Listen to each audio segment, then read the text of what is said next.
Nah, Dr. Richard perempuan atau apa, harta, tahta. Kalau bagi aku ya Pak Ustadz ya, jujur ujian hidupku tuh banyak.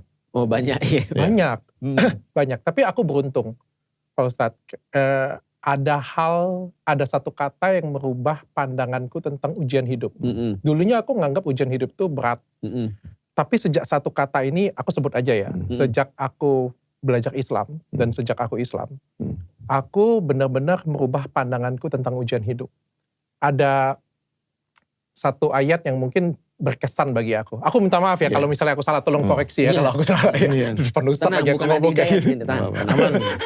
Aku ada pernah baca dan gara-gara sih ada yang lewat ya. Ada yang pernah baca lewat kayak gitu punya dan aku baca. Dan tapi itu berkesan banget bagi aku tuh sekitar hampir 2 tahun yang lalu.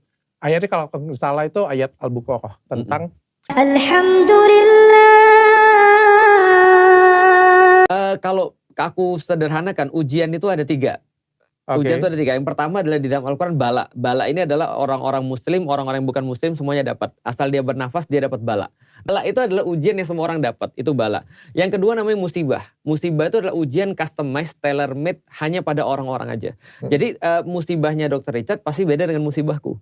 Sesuatu yang mungkin berarti pada Dr. Richard mungkin gak berarti pada aku. Sebaliknya sesuatu yang aku rasain banget mungkin bagi Dr. Richard biasa aja sih, kenapa lu merasa stres. Padahal menurutku biasa, tapi bagi aku kena banget. Karena bagi aku itu penting banget. Itu adalah musibah, tailor made. Yang ketiga, versi ujian yang paling tinggi namanya fitnah. Nah, fitnah ini hanya mengenai orang-orang yang beriman.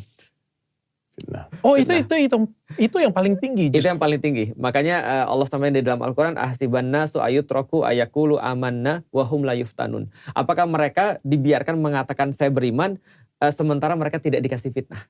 Berarti iman itu registered fitnah. Sudah satu paket.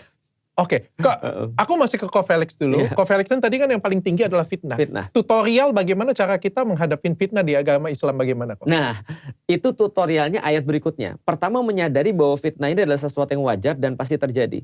Maka Allah melanjutkan setelah Allah bilang, apakah kalian merasa kalian dibiarkan mengatakan begitu saja kalian beriman sementara kalian tidak diuji? Ayat berikutnya adalah Allah sampaikan sudah diuji orang-orang sebelum kalian. Sehingga diketahui di antara mereka ini siapa yang benar-benar di dalam keimanannya dan siapa yang berdusta atas keimanannya. Nah, itu ujian, grading. Lalu kemudian yang ketiga adalah Allah sampaikan jangan juga kalian tuh merasa bahwa orang-orang yang menguji kalian mereka bisa bebas begitu aja. Mereka akan diurus oleh Allah. Kalian gak usah ngurusin mereka. Nah, yang kalian lakukan adalah apa? Kata Allah, berjihad untuk kemudian kepentingan kalian sendiri, lalu kemudian menyadari bahwa fitnah itu adalah bagian daripada perbaikan diri sebenarnya. Jadi dibawanya balik lagi ke Allah menyikapi fitnah. Dengan kata lain ya sabar sebenarnya. Sabar, nggak usah diapa-apain, serahkan semuanya kepada Tuhan, ambil hikmahnya. Ambil hikmahnya. Itu ya intinya. Karena kita kan meningkat sebenarnya. Pak Ustadz Dery, aku pengen tanya, kenapa kan Tuhan Maha Kasih, kenapa nggak semuanya itu masalah, kan nggak adil ya artinya ya, kalau misalnya semua dikasih ujian tuh beda-beda, ada yang ujiannya berat, ada yang ujian ringan, kenapa nggak semuanya sama atau semuanya bahagia aja Pak Ustadz? Iya Allah, Masya Allah. Bukan Tuhan ya, Allah ya. Tuhan kan Tuhan ya. Langsung dimarahin lu. Siap Pak Ustadz, siap salah. Jadi gini Dok, kita sudah bayar sekolah, SPP, kita sudah belajar dengan betul-betul. Pas waktu ujian, teman kita diuji, kita enggak. Marah enggak? Marah ya? Enggak adil. Enggak adil dong. Jadi mesti ketika kita diuji itu kita merasa tersanjung dong. Dan ujian anak SD dengan anak SMP, SMA, kuliah itu beda. Maka nggak bisa dong ujian SMA dikasih ke anak SD. Nggak kuat dia.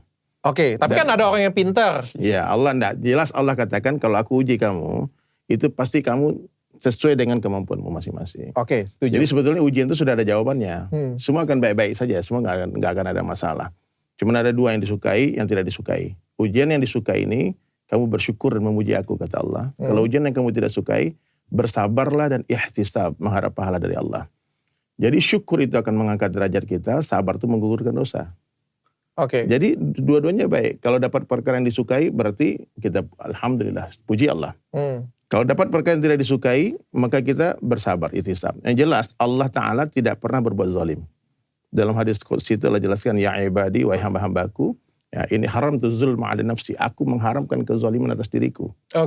Jadi tidak mungkin Allah tuh menghendaki kita binasa, kita sengsara, kita menderita, nggak mungkin. Jadi semuanya disesuaikan dengan kapasitas Semua kita. dengan kapasitas, dan yakinlah tidak ada hubungannya kekayaan dengan kebahagiaan, kemiskinan dengan kesengsaraan, nggak ada. Jadi orang pikir kadang-kadang kalau diberi kemiskinan, oh Allah nggak sayang sama saya. Iya. Kenapa aku nggak diuji dengan kaya saja? Nah itu. Nah, makanya orang pikir, Dok. Jadi ini Kalau bisa milih ujian hidup kan pilihnya yang... Dok, saya mau tanya, Dok. Kira-kira itu orang kaya dan orang miskin mana yang lebih berat ujiannya? Ya, dokter kan kaya sekarang nih, alhamdulillah kan. Dulu pernah miskin. Dulu pernah miskin. Lebih susah mana? Lebih susah mana dulu waktu miskin ketika waktu kaya sekarang? Jujur aja. Saya tahu jawabannya Pak Ustadz. Paham. Tapi sebenarnya kalau boleh saya jujur, Iya. lebih susah orang nggak ada duit Pak Ustadz. Oke. Orang nggak ada duit itu rasanya, ini sebenarnya ada di topik yang kedua kita ya. Iya. Iya. Ya, dunia itu sementara, Akhirat. akhirat selamanya. Mm-mm. Uang itu sementara. Mm-mm. Tapi rasanya kalau nggak ada uang, Iya. rasanya seperti di neraka Pak Ustadz. Kata orang Tidak. gini ya, putus cinta minimal kalau orang kaya putus cintanya di Lamborghini katanya Betul. gitu. Nangisnya Kamu di cinta situ. di mikrolet. Maksudnya kayak gini Pak Ustadz, kalau misalnya kita patah hati, Mm-mm. kita ditinggalkan teman, Iya. apapun masalahnya, Iya. tapi kalau kita masih ada uang, Iya. paling enggak itu masih ada yang membahagiakan kita. Betul. Coba bayangin kalau sudah nggak ada siapa-siapa, nggak ada uang bulan. Betul. Itu betul kalau mindset kita, cara pandang kita menjadikan uang itu segala-galanya. Maaf ya, Tuhannya orang Islam. Ya, kita kan Islam bertiga nih. Ya, ini Dok, Tuhan kita Allah, bukan uang. Uang itu tidak akan ada kalau tidak ada mesin. Mesin tidak akan ada kalau nggak dirakit oleh manusia. Sebuah kejahilan yang teramat sangat. Orang dia cetak uang, lalu dia bergantung kepada uang. Jadi ketika orang menjadikan uang ini sebagai Tuhannya dia, maka dia berasa dengan ada uang tenang hati dia. Tapi orang beriman, ada Allah tenang hatinya, ada uang nggak ada uang. Oh, oke. Paham. Kalau orang beriman, ada uang nggak ada uang, Nggak ada tenang uang, hatinya. Ada Allah. Tapi kalau orang tidak beriman, maaf, seberapa banyak pun uangnya dia, banyak belum tentu cukup. Sedikit belum tentu kurang. Oke, Paham. Jadi saya paham. intinya Dok, ini kalau kita bicara iman, ya, bicara ujiannya dan kita kaitkan dengan Allah, nggak ada masalah semuanya. Oke, Oke. mindsetnya yang diubah ya. Jadi- Kok Felix, apa yang menentukan ujian hidup itu? Yang menentukan maksudnya gimana? Apakah kalau misalnya ujian hidup itu terjadi karena karma kita, Oke. atau karena perbuatan kita yang lampau, atau Ya. kehidupan kita yang lampau, atau karena apa sih? Ya. Karena apa ujian kita ini terjadi? Ataukah karena kita banyak uang, ataukah karena kita nggak ada duit, Ya. ataukah karena kita jelek, Iya. ataukah Oke. karena kita ganteng? Oke. Karena apa nih kita diuji? Simple sebenarnya kalau ujian itu selama orang masih hidup dia register sama ujian Pasti sebenarnya. diuji. Artinya ketika dia masih hidup ujian itu pasti akan datang. Jadi ujian itu akan berhenti ketika dia sudah nggak hidup lagi. Nah itu saatnya bukan ujian lagi, saatnya perhitungan tuh. Jadi saatnya Bisa nilai. pembalasan. Oke. Pembalasan. Nah berarti kalau misalnya kita lihat ya, kaya, miskin, jelek, cakep. Semua dan pasti segala diuji. macam. Semua pasti diuji. Dan justru semua itu adalah ujian sebenarnya. Kaya itu ujian, miskin itu ujian. Orang ganteng itu ujian, orang jelek itu ujian kan itu kan ya. Setuju. Semua orang masih hidup tuh ujian semuanya. Nah, jadi sebenarnya problemnya bukan ujian tapi bagaimana cara jawabnya. Makanya kita selalu bilang gini, yang namanya tadi kalau misalnya orang sekolah ujian itu kan bukan soal yang jadi menentukan orang tuh pintar atau tidak, dapat nilai atau tidak. Yang menentukan tuh jawabannya. Nggak peduli kalau soalnya susah, asal jawabnya benar itu pasti dapat pasti dapat nilainya bagus. Jadi kita Oke. nggak usah peduli sama soalnya sebenarnya, tinggal cara jawabnya aja. Oke. Nah, Islam itu nyediain jawaban, respons Solution. terhadap soal. Kok kalau pertanyaan mungkin kayak gini, Ya. kalau kita masuk Islam, Mm. ujian kita itu akan jauh lebih mudah atau jauh lebih sulit? Nambah. Nambah. Kalau kayak gitu ngapain kita masuk Islam? Nah, justru itu tadi yang disampaikan sama Ustadz Dery Serius tadi. kok? Serius. Akan makin Jadi berat. kalau misalnya kita memilih masuk Islam, Iya, ujian itu akan bertambah. akan bertambah. Sama seperti orang nikah itu ujiannya akan bertambah. Tapi masa kita nggak mau nikah kan itu kan ya. Artinya kan karena kita Kok udah di tahu. luar negeri sudah banyak yang nggak mau nikah. Nah, Aja. gara-gara mereka tertipu. Tertipu ya. Nah, tadi contoh misalnya kayak gini ya. Ada orang berkata gini, aku nggak mau aku nggak mau naik kelas SMP karena ujiannya pasti lebih berat daripada anak-anak SD misalnya. Nah, berarti dia tertipu kan. Bahwasanya dia merasa dia bisa menghindari masalah dengan tetap di kelas 6 SD. Padahal, apakah pertanyaannya kalau dia misalnya nggak naik SMP lalu nggak dapat ujian yang lebih tinggi, apakah dia nggak dapat ujian ketika tetap di kelas 6 SD? Tetap dapat ujian, namanya ujian kebodohan. Nah, ujian kebodohan itu adalah somehow bukan hanya berat tapi ujungnya nggak enak. Tapi kalau ini diuji ujungnya enak. Ujungnya akhirat Dok, maksudnya. iya. Bukan ini dok. Ada dalam Islam tuh 5 nabi. Disebut dengan ulul azmi. Oke. Ulul azmi itu derajatnya yang paling tinggi. Dimuliakan, paling dimuliakan. Nabi Nuh, Ibrahim. Bukan Nabi Muhammad. Termasuk Nuh, Ibrahim, Nabi Musa, Isa, Rasulullah SAW, Nabi Muhammad. 5 nabi. Kenapa mereka dimuliakan? Karena ujian mereka paling berat. Oh justru yang paling mulia. Jadi yang paling mulia, yang paling berat ujiannya. Maknanya kalau orang tidak mau diuji berarti tidak mau dimuliakan. Gak jadi emas murni. Gak jadi emas murni. Dia bawa emas 22 karat misalnya. Dia bawa ke pasar misalnya. Ya jualnya dapatnya dikit harganya. Tapi kalau dia diuji jadi 24 karat, difitnah, pilih mana tuh? Dapat duit lebih banyak. Berarti Nabi juga diuji juga. Dan semakin besar ujiannya, semakin tinggi derajatnya. Semakin tinggi derajatnya. Betul.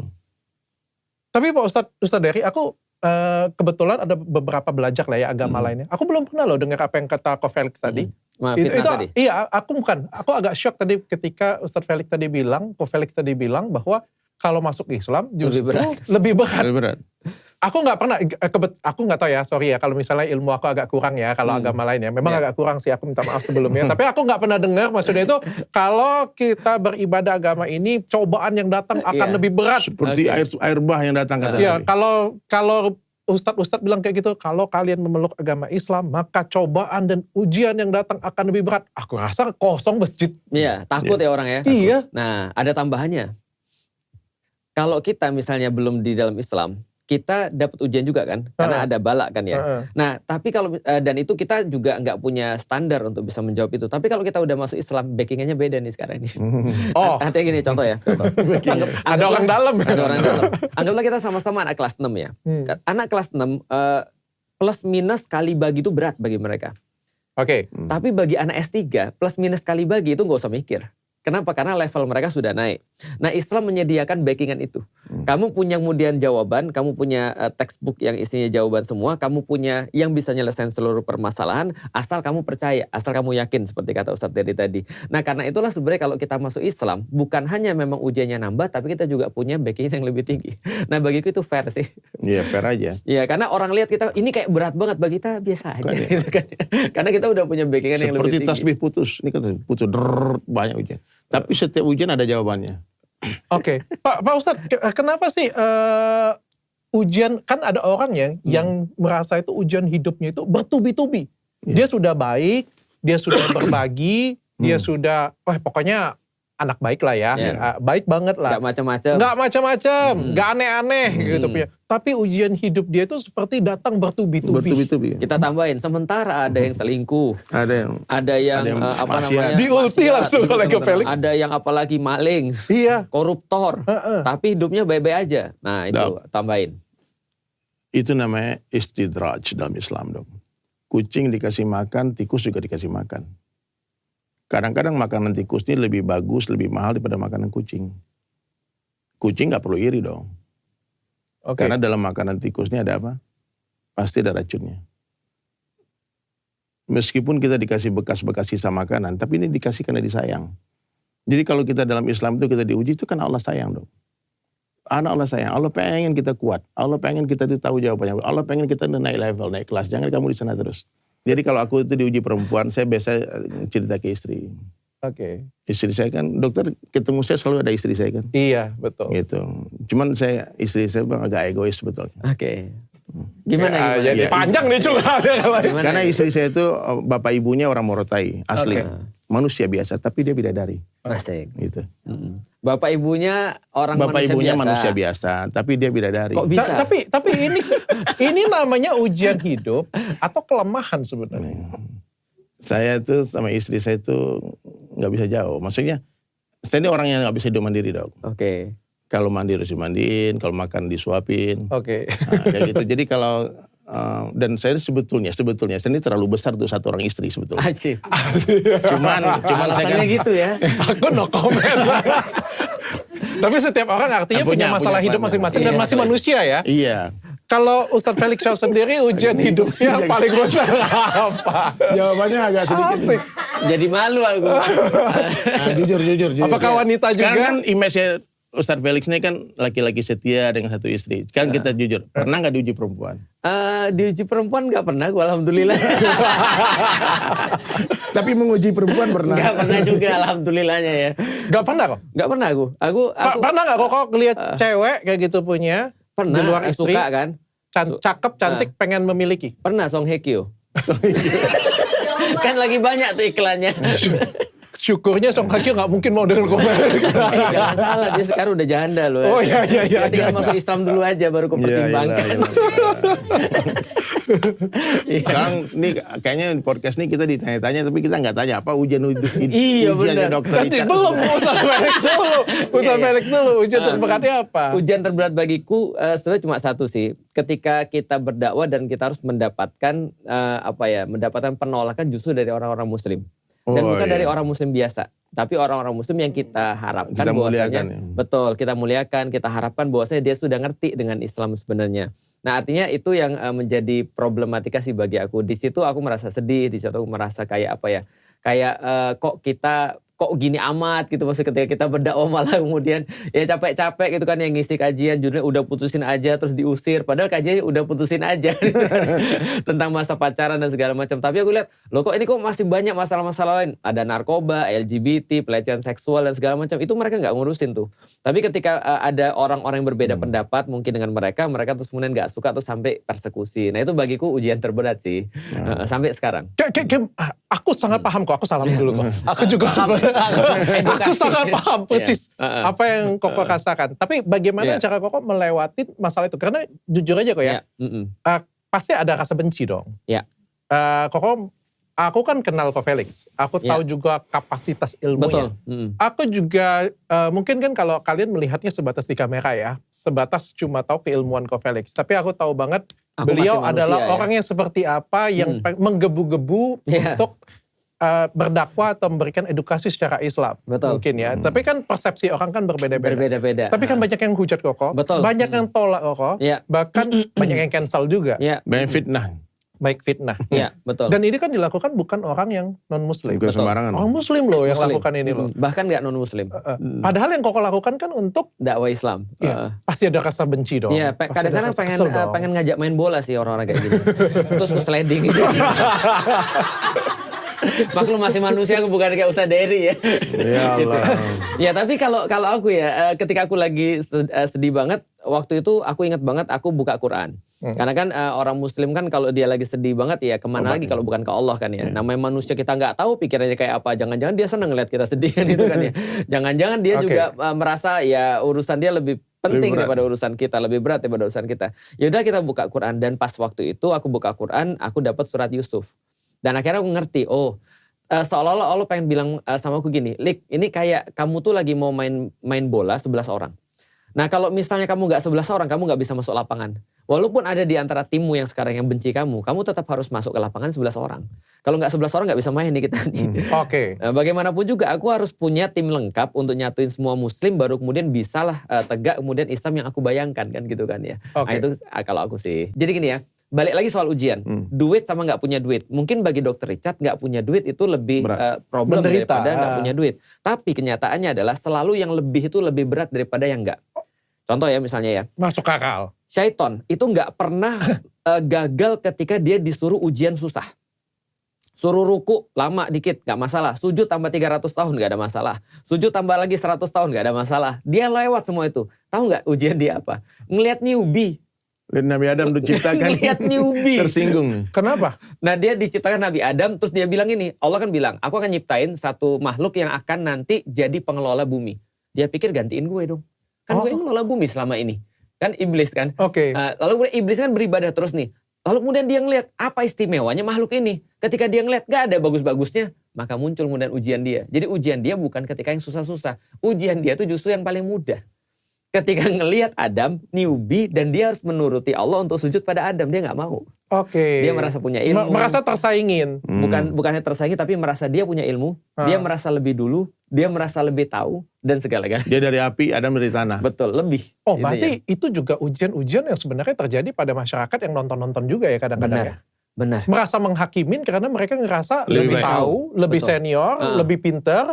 Padahal Padahal enggak. Oke, jadi artinya semakin kita pintar, semakin kita tinggi, semakin kita kaya, semakin kita sukses, dan semakin kita beriman kepada Tuhan, justru ujian itu datang lebih besar. Ya, orang Untuk bilang kita. makin tinggi naik pohon, makin tinggi anginnya. Itu benar ya, berarti ya. Nggak mau kena angin jadi rumput. Tapi harus sabar diinjak orang. Harus sabar diinjak orang. Jadi kalau kita berdoa, jauhkanlah kami dari masalah, nggak usah dong. Jangan. Loh, gimana? Orang kita suratul Fatihah udah minta masalah. Kita sholat 5 kali sehari. Baca suratul Fatihah 17 kali sehari, kan 17 rakaat. 17 kali sehari, kita minta masalah sama Allah. Itu tutorial minta masalah, itu baca suratul Fatihah. Oh iya? Iya. Coba ya. Ihdinas siratal mustaqim. Ya Allah, tunjukin kami jalan yang lurus. Siratal ladzina an'amta alaihim ghairil makdubi alaihim Jalannya Nabi. Nah, jalannya siapa? Orang-orang Jalannya nikmat. orang-orang yang diberikan nikmat. Di antaranya para nabi, para siddiqin, para syuhada, para solihin. Coba baca 4 ini. Ada nggak hidupnya nggak bermasalah? Bermasalah semua. Berat semua ujiannya. Justru kita minta, ya Allah, aku minta ujian lebih banyak seperti para nabi, kan gitu. Itu kita lagi minta 17 kali sehari. Pas dapat itu sebenarnya doanya dikabulkan. Satu masalah, Dok, sama dengan satu orang guru, dong. Oke, saya setuju. Jadi kalau banyak masalah, banyak guru. Nah, dan kita sudah ditanya kan, sekarang kita tanya Dr. Richard nih. Ya, apa masalah Dr. Richard? Ya, apakah ketika mau kawin lagi atau gimana gitu. Ujian hidup Ya, aku. tadi kan Ustadz Dery kan tadi Nggak jujur perempuan, ngasih tahu kan. ya kan, perempuan kan. Nah, Dr. Richard perempuan atau apa, harta, tahta. Kalau bagi aku ya Pak Ustadz ya, jujur ujian hidupku tuh banyak. Oh banyak ya. Banyak, banyak. Tapi aku beruntung Pak Ustadz. Ada satu kata yang merubah pandanganku tentang ujian hidup. Dulunya aku nganggap ujian hidup tuh berat. Tapi sejak satu kata ini, aku sebut aja ya. Sejak aku belajar Islam dan sejak aku Islam, aku benar-benar merubah pandanganku tentang ujian hidup. Ada satu ayat yang mungkin berkesan bagi aku. Aku minta maaf ya kalau misalnya aku salah, tolong koreksi ya kalau aku salah. Depan Ustadz aja aku ngomong kayak gitu.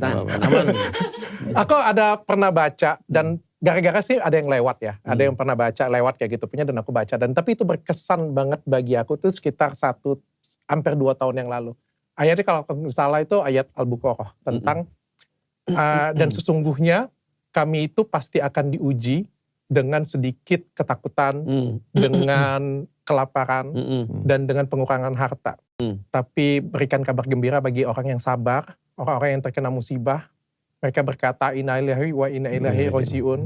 Bahwa sesungguhnya kami adalah milik Allah, dan kepadanya lah kita akan kembali. Orang-orang tersebut tuh akan diberikan rahmat yang sempurna, dan akan diberikan petunjuk yang luar biasa. Itu tuh menurut aku se-value dengan apa yang ku yakinin, bahwa semua masalah yang datang itu untuk buat kita itu jadi lebih baik.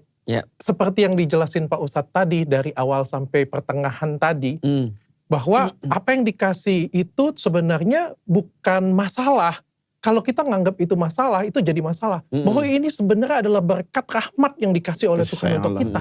Bukan ujian, tapi ini adalah berkat. Jadi berkat hidup yang dikasih untuk kita, untuk kita jadi lebih tinggi lagi, jadi lebih baik lagi, jadi lebih sempurna lagi. Apapun itu masalahnya, entah itu musibah, entah itu fitnah, ataupun apapun. Itu yang membedakan aku dengan aku yang dulu dan aku yang sekarang. Beda banget. Dan itu tepat banget ya. Berarti kan pas sekarang udah berarti terbukti nih kata-kata kita nih. Kan ketika Dr. Richard udah memutuskan belajar Islam lah. Setidaknya orang tahu belajar Islam, nanti itu urusan Ustadz Dery ya. Barusan udah ngomong sendiri. Udah ngomong sendiri. Aku mau nagih janji udah duluan nih. Iya, tapi kan nanti ada khusus kan. Aku mau nangis tadi sebetulnya, tapi ada ini bidadari.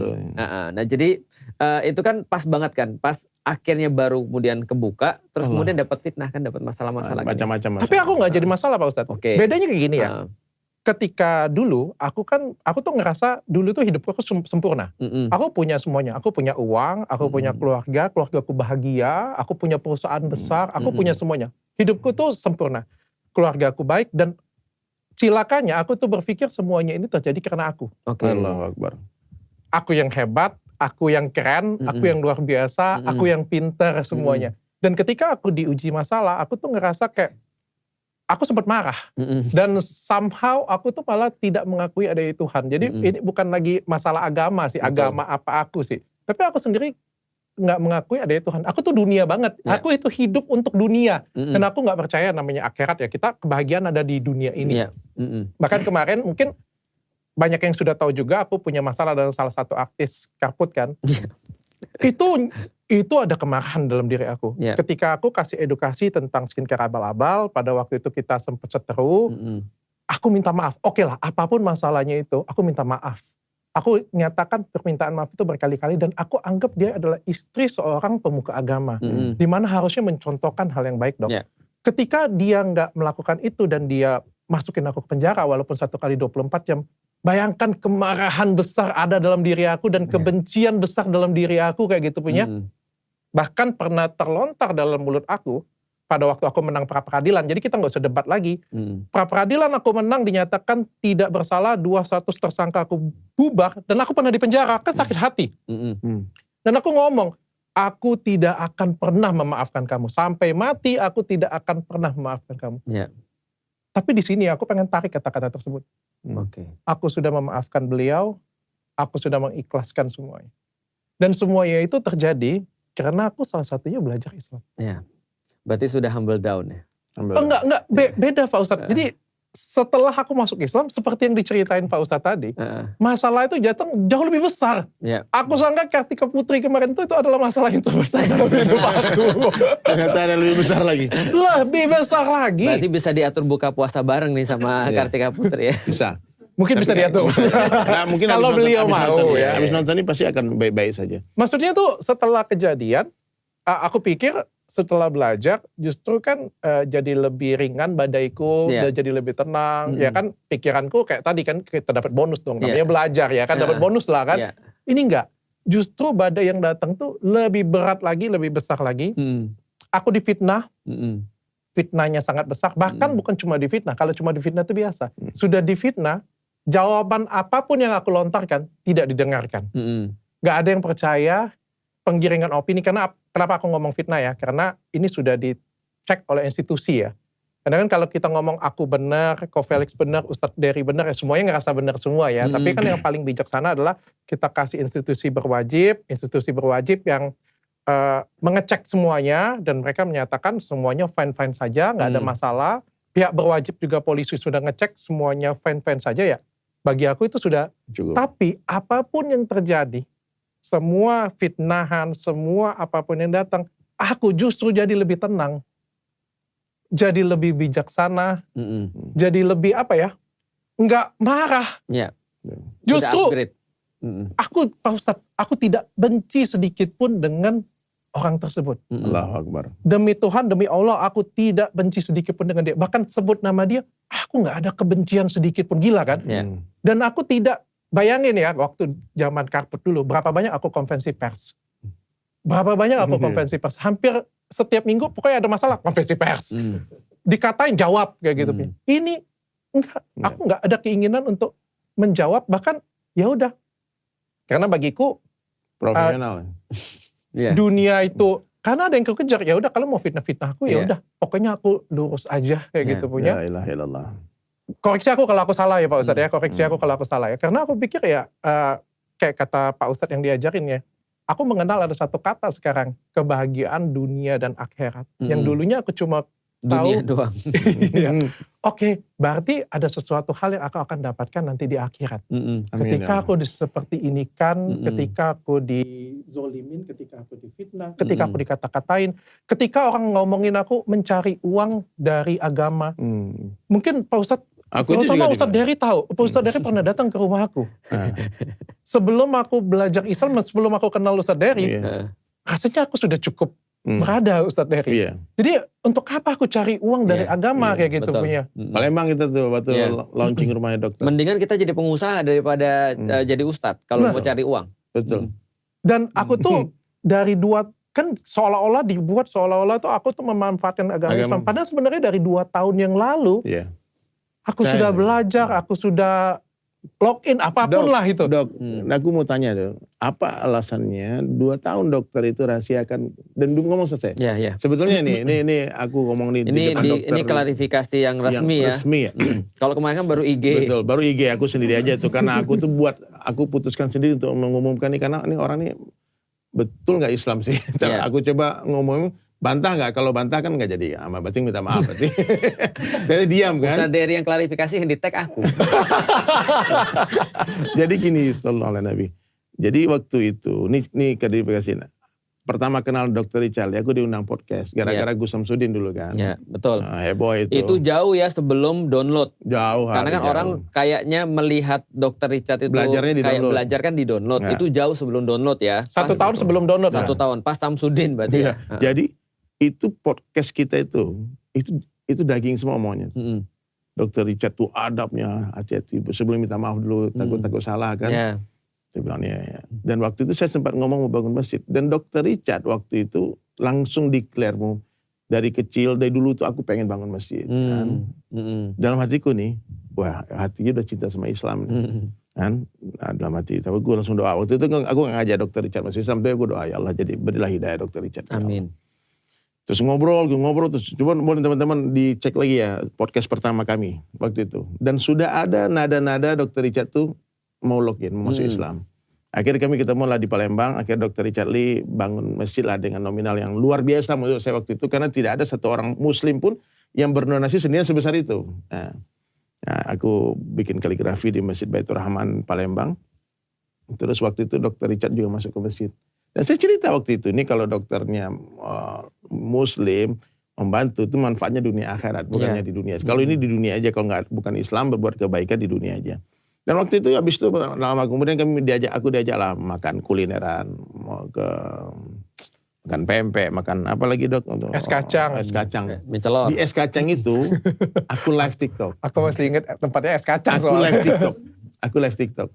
Dan waktu itu terang-terang aku bilang, nih teman-teman aku lagi sama Dr. Richard Lee, dia sudah ikut bantu bangun masjid, kebaikannya banyak, aku diikram, aku dimuliakan di sini, dan dia kayaknya harus jadi orang Islam nih. Dok, ikuti saya. Kan? Oh gitu? Oh gitu saya. Itu di live TikTok? Live TikTok, aku save dulu video itu, tapi mudah-mudahan bisa ketemu. Asyhadu Allah. Coba ikut lagi Dok. Asyhadu. Aku bisa ikutin tanpa Pak Ustadz pimpin sebenarnya. Waktu itu cerita. Oke, kita fix. Waktu itu clear banget. Dan waktu itu beliau pakai kaca-kaca matanya. Takbir, itu semua orang takbir tuh. Ada ribuan orang nonton. Takbir. Cuman waktu itu aku pikir guyonan. Aku gak pikir nih cuma aku prank masuk Islam terus udah tuh selesai. Aku kaget waktu kemarin ketemu sebulan yang lalu di Sayap Suci. Dr. Richard bilang sama Ustadz tahu nggak kapan pertama aku merasa aku muslim? 2 tahun lalu di tempat kacang itu. Wah, anak nangis. Anak pikir makanya kalimat itu jangan diremehkan. Itu kalimat itu ternyata meskipun aku bercanda waktu itu guyon-guyon kan. Dokter Islam sekarang. Teman-teman ucap selamat. Oh, selamat, welcome. Tapi habis itu menghilang karena aku nggak bahas lagi. Kemudian setahun kemudian Dr. Richard telepon aku. Ustadz, saya mau ketemu, bicara 4 mata. Di airport, ingat gak di tempat jual sampai pindang, makan ikan patin. Pindang. Semua diusir keluar ini semua. Berhubungan pindang patin. Dengan masakan Palembang semua. Dan Dr. Richard waktu itu bilang, nih setahun jauh sebelum konflik-konflik ini nih, jangan dipikirkan. Saya sudah yakin bulat 100% saya muslim. Tapi tolong saya rahasiakan dulu. Saya gak jaga rahasia. Saya telepon Ustadz Felix langsung. Ustadz Felix, saya minta maaf, saya gak jaga rahasia. Karena saya mau cari teman nih, nanti kalau ada kalau terjadi apa-apa, nanti kita bisa culik jenazahnya. Banyak orang yang masuk Islam karena tidak ada saksi, dia akhirnya diselenggarakan secara non Muslim gitu. Kan terjadi di mana-mana, ada dikremasi, ada apa-apa. Saya bilang, Ustadz Felix, Dokter Cem, takbir, oh selamat, tapi rahasia dulu. Rahasia dulu. Aku diam, tapi aku perlakukan. Dan kita sering chat waktu di London, waktu di Inggris kan, waktu itu Dok, cari masjid di sana. Oh jarang masjid di sini. Banyak lah obrolan kami kalau aku screenshot itu sejarahnya itu bagaimana Dr. Richard Lee belajar Islam. Mungkin orang nggak akan fitnah aku dibayar. Aku dibayar. Bayangin tuh. Ini dari Sulaiman tuh dibayar Dr. Richard Lee untuk gimmick mempertahankan bisnis itu. Maksudku, saya ini da'i nih, kita nih dok, maaf dok ya, saya ini habis-habisan ya. Kita ini dakwah ini bukan cari duit. Kata dok, kamu cari duit kita dagang dok. Saya jualan lukisan, saya jualan madu, saya jualan apa-apa, jualan kaos. Dengan perkataan guru-guru kita ya, kalau ada buah busuk jangan kamu petik, tengok aja nanti akan jatuh sendiri. Biar Allah yang bekerja. Saya cuma doa, ya Allah berikan hidayah ya Allah. Aku tidak pernah dan tidak seperti apa yang dituduhkan dia. Tapi teringat perkataan Sayyidina Ali yang masyhur yang sering kita sampaikan, tak perlu kamu menjelaskan tentang dirimu kepada semua orang. Karena orang yang mencintaimu tak perlukan penjelasanmu, dan orang yang membencimu gak percaya. Yang sayang akan tetap sayang, yang benci akan tetap benci. Jadi dok, kalau ada yang mencaci maki kita ya gampang aja, blok selesai. Gak usah sliding ya? Gak usah sliding. Gak boleh ya? Siap ya. Dok, aku maaf ya, sebetulnya nih di luar skenario nih ya, Dr. Richard kan sudah suruh bikin aku bikin sertifikat. Iya. Dan aku sudah buat, aku mau serahkan itu, boleh gak sekarang? Wah mantap, ya, bismillah. Sertifikat keislaman, Masya Allah. Ini memang harus ada ya? Nah, harus ada, nanti ini kami pegang satu, dokter pegang satu. Oke. Cuma formalitas saja. Ini ya. Kalian jangan buat masalah. ini sertifikat dipegang. Terima kasih Pak Nanti kita Ustaz. tanda tangan ya. Terima kasih Pak Karena Ustaz. saksinya aku tulis, karena aku pikir di acara download diadakan, saksi pertama Ustadz Felix Shaw, Ustadz Denis Lim. Nanti minta tanda tangan mereka aja. Siap Pak Ustaz. Karena dari awal juga sebenarnya ini Ustadz, ketika kita ngobrolin download tahun lalu itu juga sudah ngobrol, sudah ketemu Saderi. Jadi itu perjumpaan yang diingat banget sebenarnya. Sudah ketemu Saderi, dan sebenarnya gini ya, aku sebelum ini diserahkan ya, aku pengen ngasih kayak penjelasan sedikit ya. Ini ada orang banyak gagal paham antara menjadi muslim dengan menjadi muslim yang taat. Masya Allah. Karena ekspektasi mereka Sholat Jumat langsung jadi kayak Ustadz Heri, ya kan? Pakai sorban. Pakai sorban, sholat Jumat, gitu kan. Jadi aku perlu jelasin dulu. Ada orang-orang yang baru belajar Islam, termasuk aku dulu ketika aku baru belajar Islam. Aku tuh nggak menerima abu-abu. Aku cuma menerima hitam putih. Makanya aku pernah cerita kan, ada orang yang datang ke kajianku nggak pakai kerudung. Aku bilang mau dia keluar dulu, pakai kerudung, balik lagi, atau nggak mulai kajian. Itu kan sangat kasar banget sebenarnya. Karena aku memandang diri aku benar sebenarnya, tapi aku nggak ngerti seperti apa dia kemudian memandang sudah effort datang ke sini dan nggak pakai kerudung ketika kajian tuh kan nggak enak banget tuh. Datang sudah perlu keberanian yang tinggi, datang diliatin mak-mak gitu kan ya. Udah khawatir dia kan ya. Nah, mereka ngomong itu kok masih kemudian makannya di tempat ini misalnya Dr. Richard, atau misalnya masih ke gereja dan segala macam dan seterusnya. Aku mau kasih tahu, hatta kita sebagai seorang muslim yang aku udah muslim berapa puluh tahun, 20 tahun lah. Itu aku juga masih maksiat. Dan maksiat aku yang aku lakukan itu setara dengan maksiat-maksiat yang lain. Artinya gini, hatta ada orang muslim gak sholat pun itu tidak membatalkan keislamannya loh. Selama itu dia lakukan bukan karena dia gak yakin sholat itu perintah Allah. Tapi contohnya misalnya, kenapa gak sholat? Aku males Ustadz. Itu gak membatalkan keislaman dia loh. Artinya aku pengen untuk fair aja. Ada orang bilang kan, Dr. Richard tuh muslimnya cuma pura-pura. Pernah gak dengar kayak gitu? Iya. Sering ya? Pura-pura doang. Karena ada segala macam. Aku bilang gini, sebentar. Kita boleh aja gak suka dengan Dr. Richard. Sebagaimana ada orang gak suka dengan aku juga boleh aja. Ada orang gak suka dengan banyak banget. Gak ada masalah juga. Kan gak semua orang harus suka kan ya. Tapi kalau kita berbicara tentang masalah keislaman, membatalkan keislaman seseorang, ataupun kemudian kita meragukan keislaman seseorang, itu konsekuensi hukumnya parah. Iya, oh ya? Ya, itu parah hukumnya. Oh, makanya, kalau kita membatalkan keislaman seseorang, jatuh ke dia. Kalau kamu kata dia. Kafir kepada orang, maka kamu kafirlah kamu. Iya, contoh ya dia cuma Islam pura-pura. Nggak boleh. Nggak boleh. Karena di zamannya Rasul itu terjadi. Apalagi kalau misalnya orang itu memang Islam beneran. Iya. Apalagi. Itu terjadi pada Usama bin Zaid. Usama bin Zaid itu adalah anak yang sangat disayang oleh Rasulullah. Artinya anak angkatnya Nabi. Benar-benar disayang oleh Rasulullah. Ketika dia kemudian pernah satu waktu ketika Futu Makkah, dia tuh kayak mau baca orangnya syahadat. Oke. Mau baca orangnya syahadat. Padahal dia awalnya merangin orang muslim. Oke. Ketika syahadat dia mikir nih, ini pura-pura nih. Supaya nggak dibunuh. Iya, kayaknya takut mati nih. Dibacok. Dilaporin pada Rasulullah. Rasul marah besar. Rasul bilang gini, itu bukan urusan kamu. Kenapa kamu gak belajar hatinya dan lihat sebenarnya dia berimannya beneran atau pura-pura. Artinya walaupun pura-pura pun, itu kita bukan hak kita untuk menghakimi. Meskipun pura-pura loh artinya. Nah itu yang pengen aku kasih pada orang, meskipun hari ini misalnya kita masih ngelihat Dr. Richard belum sempurna dalam keislaman, itu tidak membatalkan keislaman Dr. Richard, kecuali melakukan pembatal-pembatal keislaman. Artinya contohnya, kenapa gak sholat? Aku gak yakin itu bukan perintah Allah. Batal. Itu batal. Kenapa gak sholat? Aku gak yakin dengan Al-Quran yang nyuruh sholat misalnya. Itu batal. Tapi kalau dia cuma males, itu gak membatalkan keislaman. Contoh ya Dr. Richard misalnya contoh, lagi posting, wah hari ini aku makan babi nih misalnya, aku minum khamr nih misalnya dan segala macam, aku minum arak dan segala macam, itu juga tidak membatalkan keislaman. Selama yakin itu haram. Selama yakin itu haram. Tapi itu belum bisa lepas dari situ. Jatuhnya maksiat. Ya, Maksiat. salah satu yang aku malas ngumumin itu sebenarnya adalah itu sih. Pak Ustadz, soalnya kita itu dinilai dari apa yang kita sampaikan. Misalnya kayak gini ya Pak Ustadz bilangnya, Ustadz Felix Chow ketemu di Edge Club lagi kayak gini dengan cewek lagi kan kayak gitu ya kan. Atau kita cheers dulu kayak gitu kan. Kan malu Pak Ustadz. Itu maksudku adalah ekspektasi orang. Ya sama kayak berita yang baru-baru viral kan. Ada Ustadz ngerokok misalnya gitu. Itu kan lagian padahal contoh gini ya. Pertanyaannya banyak nggak Ustadz yang merokok? Banyak. Di NU yang punya itu pabrik Ustadz rokok banyak. Rata-rata. Ini kayaknya kita masalahnya melebar nih.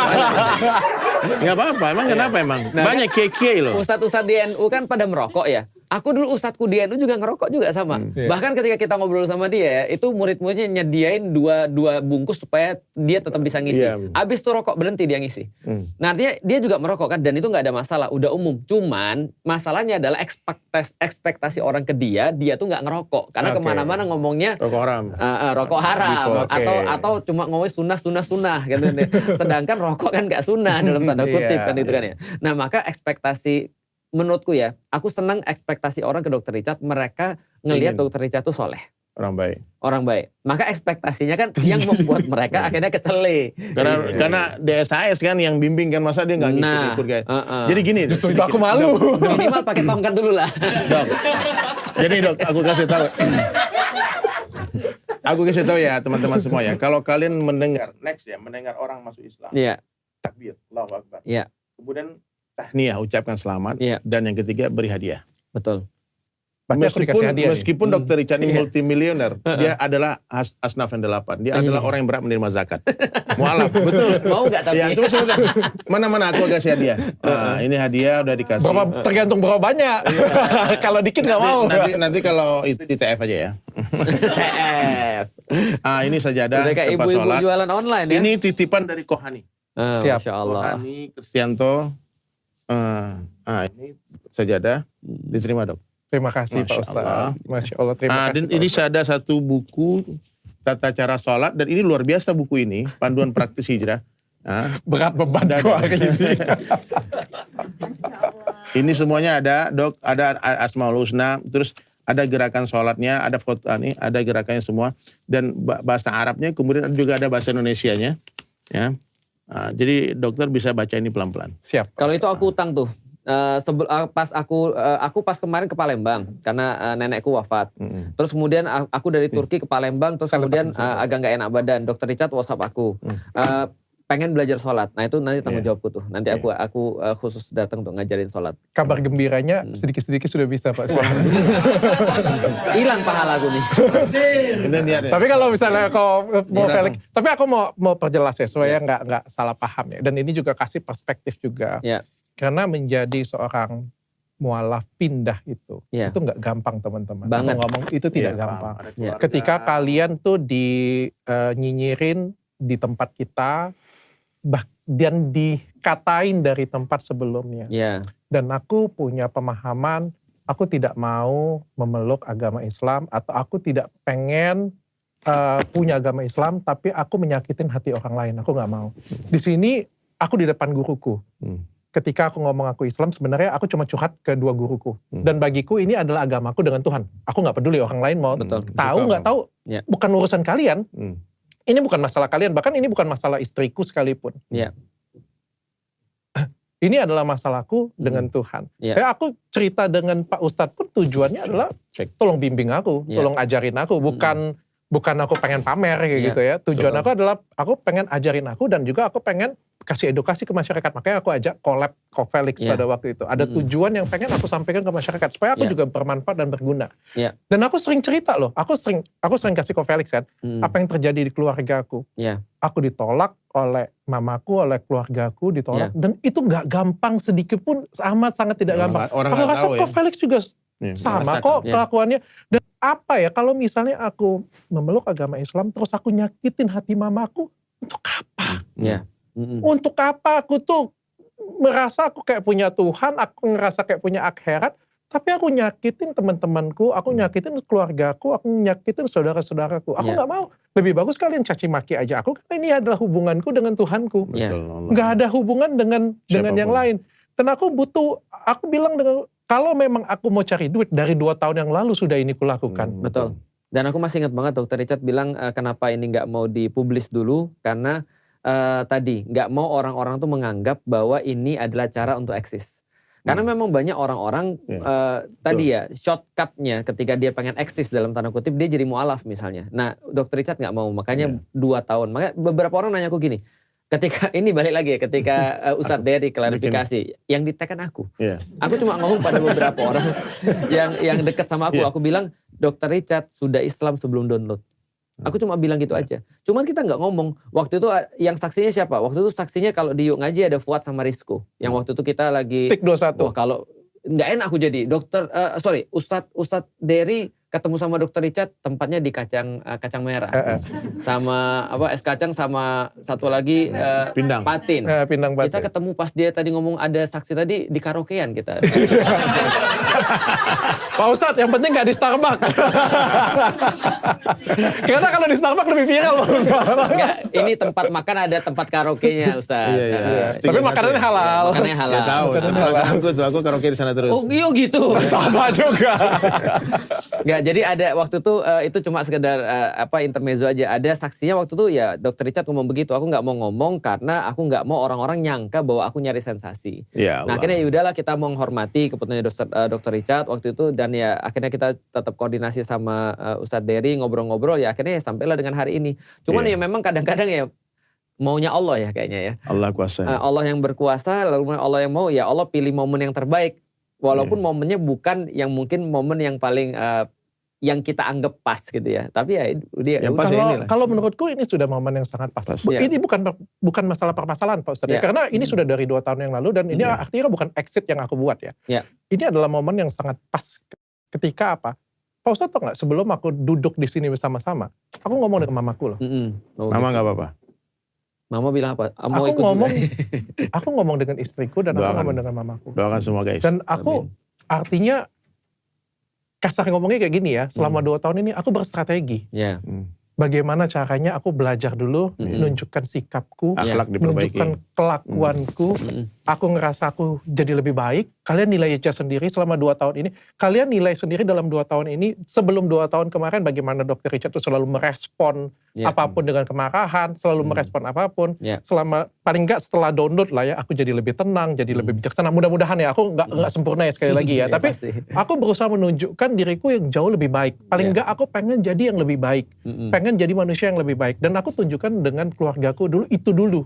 Dan pelan-pelan ku sampaikan, mungkin dari media sudah ada yang buat ceritanya. Dan aku kan nggak ngomong. Setiap kali ditanya dari keluarga, di grup keluarga, aku diam. Tapi kan paling nggak kan mereka sudah tahu kan. Nggak kaget-kaget banget kan kayak gitu kan. Kayak denger cerita, kaget. Nggak lagi kan. Mungkin sudah dicicil kan 2 tahun ya. Sudah akhirnya sampai 2 tahun. Sampai akhirnya aku duduk dengan mama papaku dan aku sampaikan bahwa ini soal keyakinan dan aku minta restu juga. Sampai pada waktu itu mamaku mengikhlaskan. Makanya aku bilang ini adalah momen yang tepat bagi aku. Bukan bagi masalah ya. Bukan bagi masalah. Mungkin yang di luar kamera kan. Dan aku tidak punya kewajiban untuk kasih tahu kalian yang di belakang kamera ini. Ini sekali lagi adalah hubunganku dengan Tuhanku. Tapi yang jelas aku pengen pakai ini bukan untuk cari duit sekali lagi ya. Aku sebelum aku belajar pun aku sudah punya sesuatu dan aku sudah punya perusahaan. Aku malah bermanfaat. Aku nggak pengen datangi masalah. Dan satu lagi, aku dari kemarin itu berat banget untuk mengumumkan karena aku takut buat malu kalian. Guru-guru aku. Aku takut buat malu juga. Aku pernah ngomong ya waktu makan ikan pada pindang udang. Aku ngomong ya. Aku nggak mau malu-maluin Pak Ustadz, aku bilang kan. Iya betul. Aku nggak mau malu-maluin. Karena kan ketika aku mengumumkan, aku kan jadi representatif. Ini kan besok kan pasti ada di berita, pasti dibicarain orang Pak Ustadz. Terus kalau misalnya besok mereka melihat aku tidak baik, akunya loh yang nggak baik. Bukan agamaku loh. Bukan akunya yang masih harus belajar. Kalian seperti yang kata Ustadz Felix Show tadi, jangan tuntut aku setengah gitu. Iya, karena orang tuh kadang nggak bisa tadi karena ekspektasinya udah terlalu tinggi. Contoh kayak gini ya. Di antara orang muslim, pertanyaanku sederhana. Ada banyak nggak sih orang yang nggak sholat? Banyak. Yang sholat tuh katanya cuma berapa? 33% kalau aku nggak salah yang sholat ya. Lebih banyak yang nggak sholat daripada yang sholat. Atau 33% tuh yang selalu ke masjid, aku lupa. Tapi yang jelas ada banyak orang-orang muslim yang nggak sholat. Contoh ya, aku banyak ketemu dengan ibu-ibu, pertanyaan sama. Ustadz, gimana cara agar anakku sholat? Artinya ada orang muslim bermaksiat, itu kan banyak ya ceritanya ya. Nah, kenapa sih Dr. Richard nggak dianggap seperti itu aja? Kan gitu sebenarnya agamanya seperti itu. Ada orang yang mau belajar, namanya orang belajar ya udah dibantu. Kalau ada orang yang nggak mau sholat, terus kita datang, terus kita bilang, kalau kamu nggak sholat, kamu masuk neraka, dia lebih nggak mau sholat lagi. Nah, tambah jauh dia. Nah, makanya kita ada guru itu senantiasa ngerti cara terbaik untuk orang. Nah, makanya kalau aku sekarang nasihatku buat Dr. Richard gini, cuma ada 3 sih yang bisa didengar. 1 yang ngasih makan. Oke. Nah, karena Dr. Richard sekarang orang tua nggak ngasih makan lagi, maka ya mungkin nggak ini sudah batal ya. Tapi orang tua tetap didengarin yang ngasih makan. Yang kedua adalah istri. Yang ketiga guru. Udah gitu aja. Okay. Yang lain udah berusaha aja untuk tutup kuping.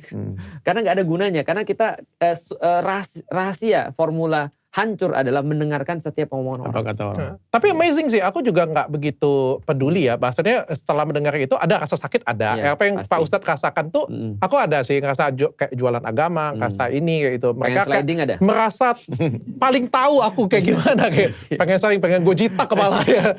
Tapi aku nggak, ya udah apa adanya aja. Tapi Pak Ustadz tau nggak apa yang paling kutakutkan sebenarnya? Apa? Bukan itu. Ketika misalnya kayak dari semua fitnah, giringan opini, bahkan semua omongan jahat ke aku, semua nyinyiran ke aku, semua bully-bulian ke aku nggak takut sedikit pun. Perbedaannya mungkin kalau sebelum aku belajar Islam mungkin aku takut ya, karena ini kan dunia banget ya. Takut dunia miskin banget ya. Tercemarin nama baik. Miskin sih, alhamdulillah sih harusnya enggak ya Pak Ustadz ya. Cuma berkurang kekayaannya ada lah kali ya. Karena kan kemajuan perusahaan ya. Tapi aku nggak takut sedikit pun. Aku tidak takut akan diriku.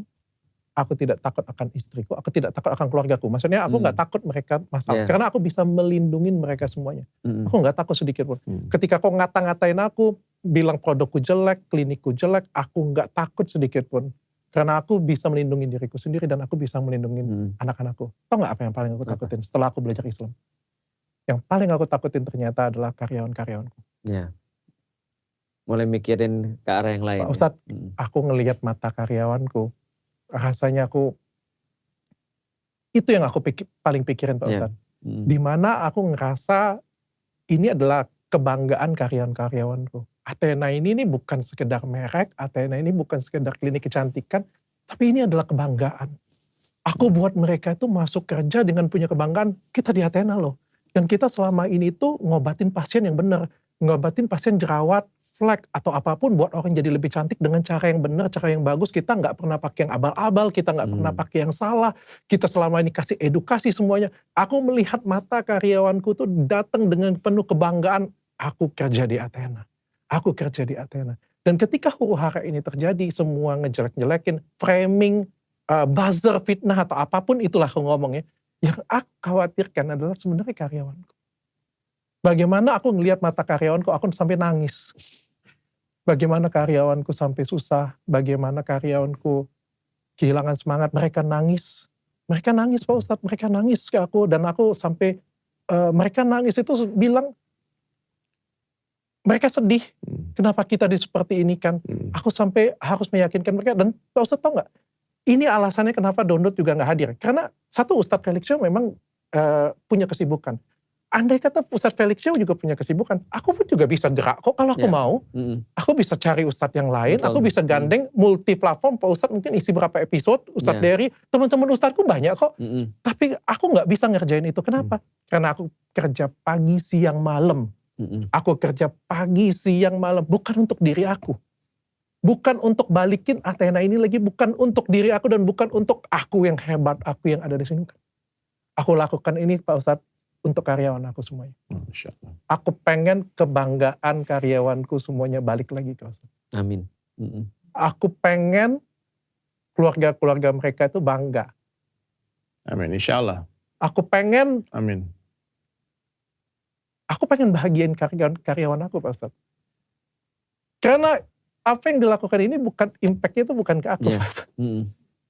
impactnya itu ke karyawan aku. Ya. Yang paling terasa ya. Gak apa-apa kalau misalnya aku salah. Tapi ini kita bener bagus. Mungkin kalian yang pernah datang ke tempatku pasti pernah ngerasain lah.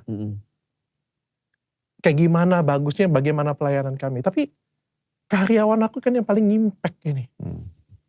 Makanya aku kerja pagi siang. Semua kolaborasi internasional aku terima. Sebelumnya sombong banget Pak Ustadz. Dr. Richard ngisi ya nanti di Korea presentasi gini-gini. Enggak mau. Dalam hatiku aku sudah hebat kan. Ngapain aku gak butuh itu lagi. Dr. Richard ada yang ngajakin kolaborasi dari luar negeri ini. Enggak mau. Dr. Richard ada yang ngajakin kayak gini. Enggak mau. Aku tuh paling sombong Pak Ustadz. Karena aku ngerasa aku sudah bercukupan. Sekarang aku kerja pagi, siang, malam. Semua kolaborasi aku terima semuanya. Allah kuasa. La ilaha illallah. Insya Allah balik semua. Biasanya setelah penghancuran besar-besaran akan ada pembangunan besar-besaran. Amin. Aku percaya. Biasanya. Dan makanya aku bilang aku tidak benci. Tapi bukan artinya, kemarin kan aku ngelaporin Dr. Tapi aku ngelaporin ini bukan karena aku benci ya. Karena manajemen minta untuk, karena ini sudah masuk ke pidana, jadi manajemen untuk laporin. Aku gak benci sedikit pun. Orangnya, bahkan ketika aku buat postingan kayak gitu ya, aku nggak ada rasa benci, nggak ada rasa benci. Kalau suatu hari didudukkan dengan dia buka puasa bareng ya, aku nggak ada masalah. Karena aku pernah tegur dia Pak Ustadz, aku pernah tegur dia, aku pernah salaman kayak gitu punya. Cuma karena terlalu gaduh, akhirnya aku bilang ya sudah aku skip, aku keluar aja kayak gitu. Bahwa aku bangga dengan diri aku kayak gitu. Ketika aku belajar, aku nggak punya rasa kebencian sedikit pun. Belajar ikhlas itu juga nggak gampang Pak Ustadz, tapi aku ikhlas. Untuk semua yang fitnah aku, untuk semua yang melakukan penggiringan opini ke aku, untuk semua yang ngata-ngatain aku, hujat aku baik itu buzzer ataupun bukan, mereka yang nggak tahu keadaan aku yang sebenarnya, mereka yang nggak tahu fakta sebenarnya, aku ikhlas. Aku ikhlas dan belajar untuk ikhlas. Qalbun salim. Dan aku ngerasa apa yang datang ke aku, apapun itu fitnahan, penggiringan opini atau apapun itu, untuk buat aku jauh lebih tinggi lagi, jauh lebih besar lagi, jauh bisa menghidupin orang-orang di sekitar. Amin. Alhamdulillah, Masya Allah. Mudah-mudahan, aku yakin pasti ada banyak pelajaran sih. Semua orang kan bertumbuh lewat yang namanya ujian tadi kan ya. Kan episode kita kan ujian nih ceritanya nih. Semua orang bertumbuh. Ya sama, kalau nggak ada ujian ya kan nggak ada Dr. Richard yang sekarang. Oh iya. Makanya orang bilang, ya Allah kenapa aku banyak ujian. Misalnya gimana bisa balik lagi di masa lalu, aku nggak usah dapat ujian. Ya nggak ada kamu yang sekarang. Nggak ada sekarang. Berarti itu kan bertumbuh jadi lebih baik. Nah itu bagus. Kalau ada krisis terus kemudian jadi lebih bawah lagi, nah itu yang namanya nggak barokah. Ini berarti ujiannya barokah. Nah, tapi aku janji, aku janji akan kembali, tapi bukan kembali, dan aku janji akan cetak lebih banyak prestasi dan karya, tapi bukan untuk diriku, tapi untuk karyawanku, untuk guru-guruku, dan untuk teman-temanku semuanya. Amin ya Allah. Amin ya. Alhamdulillah.